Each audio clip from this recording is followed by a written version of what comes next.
Fast, accurate, with Jennifer Copeland and Rick Shutt. You're watching WSBT-22 News at 6. And good evening, I'm Bob Montgomery. Rick has the night off. I'm Jennifer Copeland. A serious 911 call turns out to be a hoax. The county's dispatch center received that threat late last night, called in the SWAT team. And that is while responding to the scene, dispatchers were looking into who exactly made that call. WSBT-22's Zach Crenshaw is at the live desk. And Zach, there really were some aspects of that very initial call that were suspicious.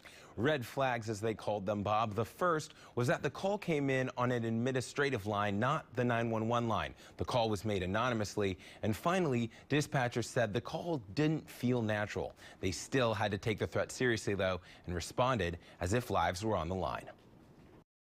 On the road on Squire, walking with guns, like from apartment to apartment. Like you can see footsteps and stuff like that. The Georgetown apartment complex was quiet today, but building 1329 was anything but that last night. When we looked out the windows, we were really shocked because the whole apartment complex was just swarmed with police officers.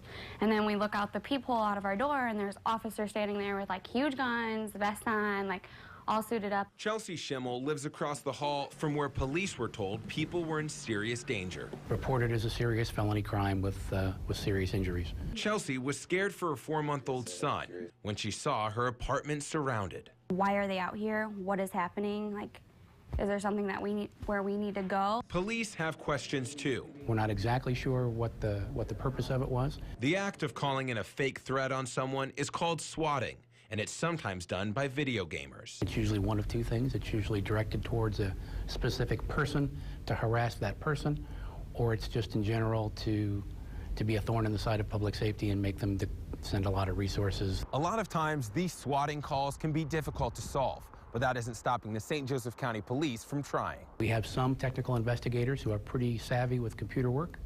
They're working on that now. Certainly, if we can find out who was responsible, there are criminal charges that would be appropriate. Fortunately, police were able to determine the call was a hoax early on, but that's not always the case. These are dangerous situations. They're dangerous for the neighborhoods, they're dangerous for the responders involved, they're dangerous for the folks who live in those areas. And Chelsea and her neighbors are hoping someone is brought to justice. They need to be taught a lesson. It's not a joke for the people that actually live here or live anywhere.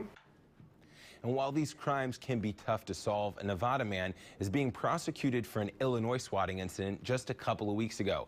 Now, St. Joseph County Police say they may contact that Nevada Police Department for tips and advice on how they solved that case. At the live desk, Zach Crenshaw, WSBT 22 News. Take a look.